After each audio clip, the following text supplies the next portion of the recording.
Bueno, pues iniciamos la grabación y la presentación del que es ya el último tema del temario, nuestro tema 7. Eh, en ese sentido, y si me permitís, pues vamos a ver directamente la presentación.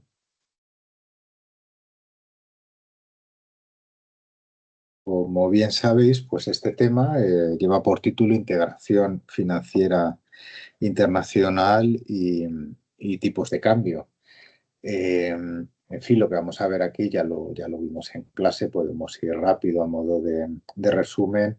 Este gráfico, que es bien conocido por todas las personas que estáis estudiando la asignatura, como sabéis, es el que nos expone la aceleración del comercio internacional a lo largo de las últimas 2 décadas, y con lo que yo quiero que os quedéis es con el hecho de que ha ocurrido exactamente lo mismo con todo lo que denominamos la inversión extranjera directa. Iros a la cuenta financiera, la balanza de pagos, disculpar, la cuenta financiera, inversión directa, inversión en cartera. Decíamos que era exactamente lo mismo la inversión directa que la inversión en cartera, no obstante con ese diferencial del 10%. En ese sentido, lo que denominamos como inversión directa, que también la inversión en cartera probablemente tiene mucha incidencia en esta aceleración de los flujos de inversión. Veis cómo la inversión directa ha sufrido o ha vivido un proceso muy similar al que ha vivido el comercio internacional. Hay matices diferenciales. Aquí podéis ver que es este incremento del comercio internacional que comentábamos que se transformaba en exponencial a lo largo del presente siglo XXI. Esta tendencia incremental, esta tendencia incremental del comercio internacional se inicia a lo largo de finales de la década de los 60 y de los 70 del pasado siglo. No obstante, en el caso de la inversión, fijaros cómo este inicio, esta aceleración de las inversiones que veíamos en el caso del comercio internacional, pues hace ya unas 5 décadas, es muy reciente. Se inicia en la segunda mitad de la década de los 80 y fundamentalmente en la década de los 90 del pasado siglo, es decir, hace unas 3 décadas y media. Es un fenómeno relativamente reciente. Lo que sí es evidente, sí comparte con el comercio internacional, es que a partir del presente siglo XXI hay un cambio en la tendencia en el comercio internacional, decíamos, de incremental a exponencial. Esta diferencia también se da dentro de las inversiones, ¿veis? Incremental y exponencial. Lo que ocurre es que, claro, la parte incremental, como veis, es más reducida en términos de periodo de tiempo. Es decir, esta aceleración de las inversiones es muy reciente, ha sido muy aguda. Es una curva, como podéis ver, donde a lo largo de las décadas de los 70 y de los 80 era prácticamente imperceptible. No había tendencia, era una tendencia, como podéis ver, pues a continuar la inercia de las décadas previas. Es a partir de las últimas décadas donde vemos una curva clarísimamente incremental. En otras palabras, este fenómeno que estamos viviendo de la financiarización de la economía, la preeminencia de todo lo que tiene que ver con las finanzas internacionales dentro de lo que es la economía, es muy reciente y es un fenómeno que es muy similar al del comercio internacional, pero como os digo, se inicia en décadas muy recientes, no como el comercio que presenta la inercia que llevamos a lo largo de todo el curso desde hace ya unas 5 o 6 décadas incluso. Más allá, a partir de todo lo que hemos visto, decimos, bueno, pues ha habido una agudización también de los flujos de inversión, exactamente igual que el comercio, con ese cambio de tendencia exponencial, y según lo que hemos estudiado hasta este tema, podríamos pensar que a partir el fenómeno de las deslocalizaciones, toda esa inversión se trasladaría de estos centros neurálgicos económicos, Estados Unidos, Europa, Japón, Asia, Australia, Asia, Nueva Zelanda, en menor nivel, fundamentalmente Estados Unidos, Europa y Japón, a todas las zonas protagonistas del proceso de deslocalizaciones. La primera fase, recordar, China, India y Brasil, con, en menor medida, México, Argentina, zonas del África subsahariana, y en esta segunda, Bangladesh y todo el sudeste asiático, convirtiendo en toda esta zona de Asia China, India y las zonas adyacentes y el sudeste asiático en la gran factoría del mundo. Podríamos pensar que a partir de este fenómeno la inversión a nivel global se ha trasladado de Estados Unidos, Asia y Japón a todas estas zonas, transformándolas en las zonas más dinámicas del mundo en términos de inversión. Nada más lejos de la realidad. La realidad que vemos, fijaros, tenemos aquí economías desarrolladas, esta línea de aquí arriba, economías en desarrollo, esta de aquí abajo. Aquí tenemos economías en tránsito, que prácticamente todas serían del este de Europa. Economías desarrolladas, economías en desarrollo. El gráfico que tenéis aquí nos expone el stock neto de inversión extranjera directa, es decir, lo que entra, lo que recibimos y lo que emitimos, lo que entra y lo que sale. En ese sentido, un saldo positivo es que recibimos más inversión de la que emitimos. Un saldo negativo es que se emite más inversión de la que se recibe. En ese sentido, pues fijaros, ¿quién recibe más inversión a nivel global? Economías desarrolladas, claramente. Pero más allá, fijaros el diferencial. Tenemos aquí datos, como os decía, desde 1990, donde comenzamos a ver ese proceso que describíamos previamente de aceleración de los flujos de inversión. En la década de los 90 ya las economías desarrolladas recibían más inversión que las economías en desarrollo, pero el diferencial no era excesivamente elevado. Se va incrementando a medida que los flujos de inversión se van agudizando, pero fijaros cómo a partir del siglo XX, que es donde se da este cambio de tendencia que os comentaba, de incremental a exponencial, este cambio de tendencia es el protagonista del incremento masivo, fijaros, del diferencial entre la inversión que reciben las economías desarrolladas y las economías en desarrollo. La diferencia, el diferencial, la diferencia en términos de recepción neta de inversión extranjera se ha agudizado a lo largo del tiempo. No es que las economías desarrolladas recibiesen más y en las mismas condiciones de inversión que las economías en desarrollo, es que se ha agudizado ese proceso. Exactamente igual que el comercio, como decíamos en clase, estaba concentrado en un 80% en los países de la OCDE, es decir, los países de la OCDE comerciamos masivamente entre nosotros, el 80% del comercio lo realizamos entre nosotros, la inversión, como veis, está totalmente concentrada. Está concentrado todo el comercio en economías desarrolladas y toda la inversión. Y en ese sentido, pues el concepto importante aquí dentro de este tema y el que nos define el por qué unas áreas del mundo son más dinámicas de otras es este concepto que tenéis aquí, que es el de clúster. Entonces lo que tenemos que ver es qué es un clúster y dónde se encuentran. Lo vimos en clase, pero bueno, pues lo podemos ver en este vídeo de manera más tranquila.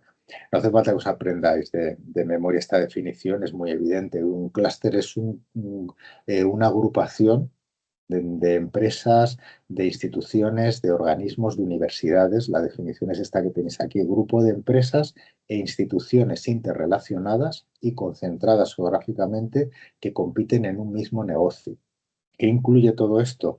Empresas que están situadas en varios escalones de la cadena de valor del sector en el que estéis trabajando. Empresas de bienes y servicios complementarios. Si necesitáis una consultora, pues que tengáis una consultora cerca. Si necesitáis una asesoría, que tengáis una asesoría cerca. Si necesitáis una buena empresa de publicidad y de marketing, que tengáis buenas empresas de publicidad y de marketing. ¿Que necesitáis investigar pero no tenéis dinero? Pues tener universidades de élite que investiguen. ¿Que no tenéis dinero? Pues tener agencias, que esté el Estado, agencias gubernamentales que os financien todas estas investigaciones. Es decir, que todo esto esté muy a mano y que evidentemente sea todo complementario, con el objetivo de crear, fijaros, este nuevo concepto: economías de concentración y localización.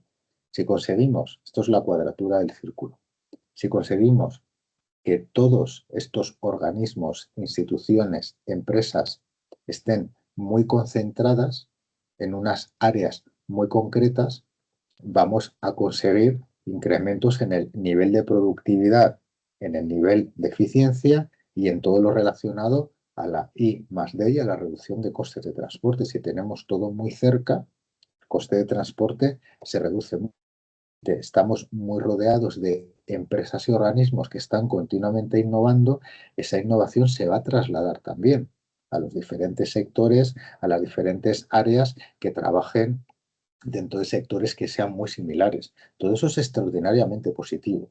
Es lo que se define como economías de concentración y localización. Son generadores de productividad y de eficiencia dentro de la economía. Y claro, la cuestión es, ¿dónde están? Pues el dónde están ya lo veíamos en clase. Este mapa es muy viejo, aquí faltaría Alemania, pero no hay ninguna novedad. ¿Dónde están? Aquí lo tenemos hasta en términos de ciudades, Nueva York y Boston. Claro, ¿qué tienen los estadounidenses? ¿Qué tienen Nueva York y Boston? Tienen industria química, industria farmacéutica, tienen universidades, en Nueva York está Columbia y en Boston está Harvard y el MIT. Y luego, ¿qué otra cosa tienen? Wall Street. Es decir, tienen industria química, industria farmacéutica, universidades de élite que investigan y tienen dinero. Contraparte, Europa, Londres. Industria química, industria farmacéutica, la City de Londres y tienen Oxford y Cambridge. Alemania tiene la suya, esto es de 2012, Alemania tiene su propio clúster, como lo vamos a ver, Alemania sale en todos los mapas de clústeres. Y luego tenemos a China. Los chinos están intentando hacer exactamente lo mismo, puntos suspensivos, y lo han conseguido. ¿Dónde están siendo los grandes clústeres a nivel general? Estados Unidos, podemos decir, Alemania, Inglaterra, diremos en la asignatura Centro Europa e Inglaterra, y luego en Asia, pero en Asia concretamente en el noreste de China. Hablaremos también de Japón, hablaremos de Corea, pero podemos hablar del nordeste de China. En ese sentido, pues fijaros, he descargado esto, que este es un diagrama nuevo que no teníais en la presentación previa. Para mí, esto de aquí, fijaros, tiene una traducción muy clara en lo reciente que hemos vivido. ¿Quién fabricaba las vacunas? Os decía, industria química, farmacéutica y universidades que investigan y evidentemente agentes financieros que financian la investigación.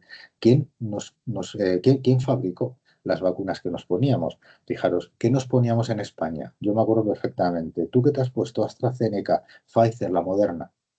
Entonces yo en mi cabeza era, ¿pero quién narices está fabricando esto? ¿Quién fabricaba la AstraZeneca? Los ingleses, con Oxford. Le hicieron en Oxford. Los ingleses. ¿Veis? Londres. La fabricaron los ingleses. ¿Quién fabricó la famosa, la de Pfizer? ¿No? Que era BioNTech, era Pfizer. Y yo me puse, por ejemplo, llevo Pfizer. Pfizer y Johnson Johnson, que aquí no llegó, ¿no? Que estará otra que tenían los estadounidenses. En este caso con, esto es Bélgica, si no me equivoco. Pero la Pfizer, aquí esta otra no llegó, esta es Pfizer. Pues Pfizer era con los alemanes. ¿Veis? Estados Unidos, Alemania. Los ingleses, Estados Unidos con los alemanes. Y la otra, la de Moderna. Aquí era AstraZeneca, Pfizer y Moderna. La Moderna que la fabricaban los estadounidenses. Luego los chinos, fijaros, hasta 5 vacunas distintas. Y luego Cuba, Rusia, bueno, en fin, llámalo X. Pero de manera muy general y siguiendo con este diagrama que tenemos aquí, industria química, industria farmacéutica, universidades de élite que investigan y luego la City financiera, financiación. Estados Unidos, los ingleses, los alemanes y los chinos, que son los principales que fabricaron las vacunas. Y yo lo vi cristalino. Cuando estuvo todo lo de la COVID, decía, pero ¿qué narices está fabricando las vacunas? Los que tienen tecnología, los que tienen industria farmacéutica, los que tienen industria innovadora, los que tienen universidades de élite y los que sobre todo tienen instituciones financieras que les pueden financiar. Todos son públicas y privadas. Públicas y privadas. Y aquí tenéis la realidad. En ese sentido, bueno, pues seguimos, ¿no? ¿Dónde están estos grandes clústeres de actividad que son los que concentran la mayor parte de la inversión mundial? Toda esta inversión mundial en economías desarrolladas, geográficamente, ¿dónde narices está esto? Aquí la tenéis. Donde veáis más puntitos. Estados Unidos, las dos costas de Estados Unidos, pero Estados Unidos, Centro Europa, ahí veis, Londres, ¿no? Los ingleses. Centro Europa o los ingleses y hacia este gran clúster que va a ser Japón, Corea y el noreste de China. Fijaros, todo China. Es un gran clúster de innovación. Entonces, fundamentalmente está concentrado en Estados Unidos, en las dos costas, en Centro Europa y en Inglaterra, y en China, junto con Corea y Japón. Y luego tenemos diferentes puntos. Me preguntabais en clase lo de Singapur, veis, tenemos aquí a la India, Madrid, es un pequeño clúster, no es importante, pero bueno, aquí está, ¿no?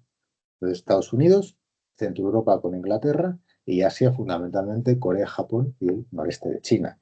Ejemplos ya los vimos. La biotecnología, que es lo que yo os decía, que a mí me da terror todo esto. Pues sin novedades, más de lo mismo. La robótica, no todas las patentes en robótica. China y Estados Unidos, Alemania, veis aquí en menor medida. Pero la robótica es China, Estados Unidos y en menor medida Alemania. Los semiconductores, chips y semiconductores. Esto que tuvimos una crisis. ¿Quién fabrica todo esto? La tecnología. Esto es Asia en mayúsculas, fijaros. Es todo Asia. Cadenas globales de valor. Todo Asia con Asia. Y que esto es una de las cosas que decía Trump, que decía, pero ¿cómo podemos estar dependiendo de los asiáticos? Entonces ellos quieren tener su propio clúster. Europa, ni pincha ni corta. Estamos fuera totalmente. Esto es Asia con Estados Unidos. ¿Qué tenemos en Europa? Automóvil. Pero claro, es automóvil en desuso. Este eh, mapa, si no me equivoco, os lo mostraba cuando veíamos en el tema 6 todo lo relacionado con el coste de producción, en lo relativo a la mano de obra, los costes laborales. Decíamos, no, en España tenemos industria automovilística. Fijaros, ¿dónde está la mayor concentración? Nos olvidamos de los símbolos. ¿Dónde está la mayor concentración de círculos? Aquí en Centro Europa, en Inglaterra, en Centro Europa y por toda esta zona. Esto es Europa del Este. Las deslocalizaciones industriales. Europa tiene industria del automóvil y está concentrada en Centro Europa, Inglaterra y Europa del Este. Y más allá, el futuro del coche que son los coches eléctricos, los coches autónomos. ¿Y quién fabrica esto? Los de siempre. Estados Unidos, ¿veis? China, Corea, Japón, Centro Europa y los ingleses. ¿Veis? Son ellos los que hacen todo esto. Es decir, estamos fuera. Estamos fuera porque yo os comentaba, bueno, es el momento de que Europa pues ponga en práctica políticas europeas, planes de desarrollo europeos. Es que, claro, las áreas principales dinámicas que tenemos en Europa están todas concentradas en Centro Europa y fundamentalmente en Alemania, en menor medida en todo el Benelux, Países Bajos, Bélgica y luego los ingleses. Los ingleses tienen la suya. Claro, España no la tiene, Portugal no la tiene, Italia no la tiene, Francia muy parcialmente, pero tampoco la tiene. Entonces tenemos un problema serio de concentración, de lo que hemos visto de economías de concentración y localización en puntos muy concretos del mundo y en el caso de Europa en puntos totalmente localizados geográficamente en lo que es Centro Europa, concretamente Alemania y en menor medida Holanda y Bélgica y luego en Inglaterra. Estamos fuera de esto. Entonces, bueno, yo creo que desde el punto de vista europeo es un buen momento para comenzar a poner en práctica políticas de desarrollo, pero a nivel general europeos, polos de desarrollo europeos, no concentrados en estas áreas donde están actualmente concentrados estos grandes clústeres que son los que aglutinan la mayor parte de la financiación, como estamos comentando a nivel global. Es decir, estamos fuera de esos canales de inversión. Y bueno, para concluir, pues hablábamos en este tema del tipo de cambio. Tipo de cambio un poco, pues casi cambiando de tema, ¿no? El tipo de cambio, esto ya lo habéis estudiado, todo el mundo sabe lo que es el tipo de cambio, porque lo estudiáis en la asignatura que veis en primero, si no me equivoco, en Introducción a la Economía, que veis micro, que veis macro. Entonces, bueno, a mí me interesa que os quedéis muy pocas cosas porque no nos ha dado tiempo a ver lo que a mí me hubiese gustado. Lo primero con lo que yo creo que os quedéis es con ese lugar donde se decide el por qué, pues por ejemplo, el euro ahora mismo está a 1,12. ¿No? Por un euro te dan 1,12 dólares. ¿Por qué a día de hoy por un euro te dan 1,12 dólares? ¿Quién decide eso? ¿Dónde se decide eso? Pues eso se decide, como podéis ver aquí, en lo que llamamos los mercados de capitales divisas. Los mercados de divisas, que es oferta y demanda, es compra-venta. Vosotros y vosotras podéis ir a vuestro banco y decirles que queréis dólares y os compran dólares. Podéis comprar y vender dólares, podéis comprar y vender euros. Y ese juego entre la oferta y la demanda dentro de los mercados de divisas, en este caso, es lo que determina que a día de hoy pues el euro esté a 1,11, a 1,12, a 1,113, a lo que esté. Es oferta y demanda, es el mercado de divisas, el mercado de capital de divisas. En otras palabras, como tenéis aquí, las divisas en general, pues están fluctuando en función del mercado de divisas, mercado de capitales, de la oferta y de la demanda, de lo que se compre y de lo que se venda, del comercio internacional, porque tú para comprar un coche necesitas divisas, si es que es de importación, y para que a ti te compren coches necesitan comprar tu divisa, de modo que el comercio internacional es muy importante a la hora de determinar que una divisa esté más sobrevalorada o más infravalorada en relación a otra. Aquí diríamos apreciada o depreciada, sin entrar en ello. Creo que de estas cosas ya se habían hablado. En ese sentido, bueno, pues decimos, vale, ya tenemos claro que el hecho de que a día de hoy por un euro nos den 1,12 dólares se decide por un juego de oferta y de demanda dentro del mercado de divisas. Y entendemos que, claro, prácticamente todas las divisas están fluctuando. Podríamos pensar que a priori, bueno, todas las divisas están fluctuando, están en el mercado y yo puedo comprar divisa polaca, puedo comprar divisa de la India, puedo comprar lo que yo quiera, porque todo está fluctuando, ¿no? En ese sentido, a las divisas que están dentro de los mercados de capitales, mercados de divisas y que podemos comprar y vender libremente, decimos que tienen tipo de cambio flotante. Tipo de cambio en flotación, el libre flotación, que fluctúan, se dice también, ¿no? Tienen tipo de cambio flotante, o que están en flotación. Pero claro, podemos pensar que todas las divisas tienen ese tipo de cambio. Pues bueno, la realidad, como ya sabéis, porque lo vimos en clase, pues es algo distinta. Y como ya sabéis, porque ya lo estuvimos comentando el último día, la mayor parte de las divisas de la economía global no tienen tipo de cambio en libre explotación, no tienen tipo de cambio fluctuante, tienen tipo de cambio fijo. Entonces, nos vamos a encontrar con divisas que, más allá de que el valor de su divisa se fije dentro de estos mercados de capitales, son los bancos centrales de los diferentes países, son los bancos centrales los que determinan, con acuerdo con el Fondo Monetario Internacional. Tienen que acordar con el Fondo Monetario Internacional el tipo de cambio fijo de su divisa en relación a otra divisa. Estos países que tienen tipo de cambio fijo van a fijar su divisa siempre en relación a otra divisa, que de manera general serán siempre divisas fuertes y concretamente el dólar y el euro. Ejemplos de países que han fijado su tipo de cambio al dólar. Tenéis un montón en el informe del Fondo Monetario Internacional.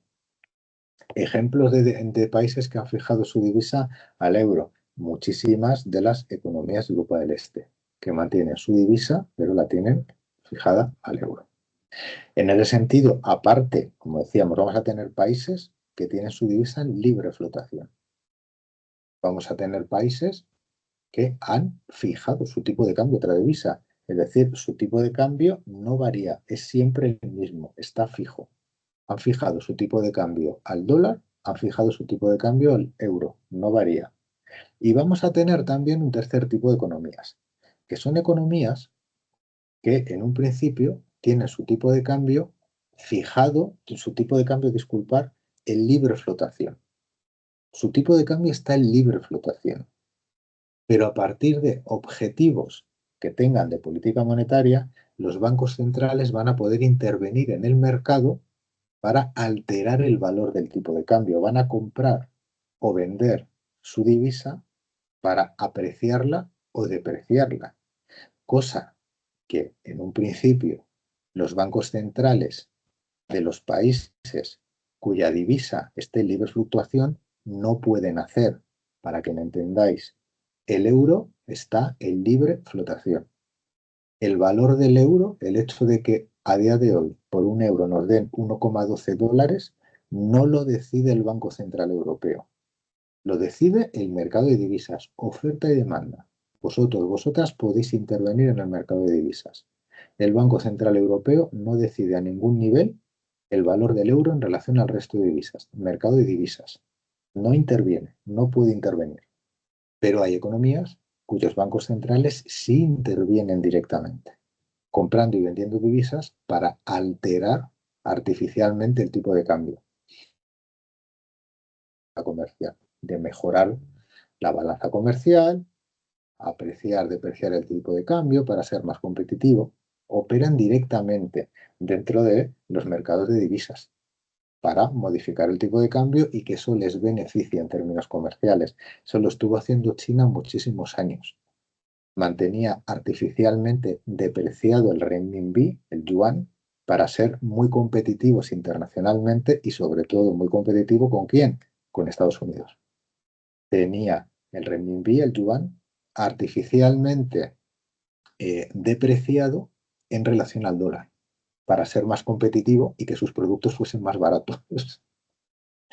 Ya en el momento en el que ya China era muy competitiva, directamente dejó el yuan en libre flotación.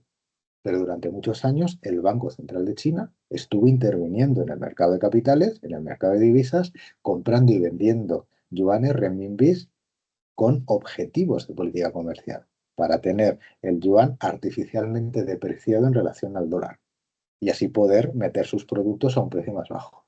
Es decir, esto es una operativa que se hace de manera bastante usual dentro de la economía internacional. Y en ese sentido, pues para concluir esta pregunta que ya está respondida porque esto lo vimos en clase, a partir de estos, vamos a decir, tres tipos de cambio que hemos visto: libre fluctuación, el euro, el dólar; tipo de cambio fijo, tipo de cambio en libre fluctuación, pero con flotación sucia intervenida, los bancos centrales intervienen. De estos tres tipos de cambio, ¿cuál es el más común en la economía? Podríamos pensar, como tenéis aquí, que es el de libre fluctuación, pero ya vimos en clase que no es el caso.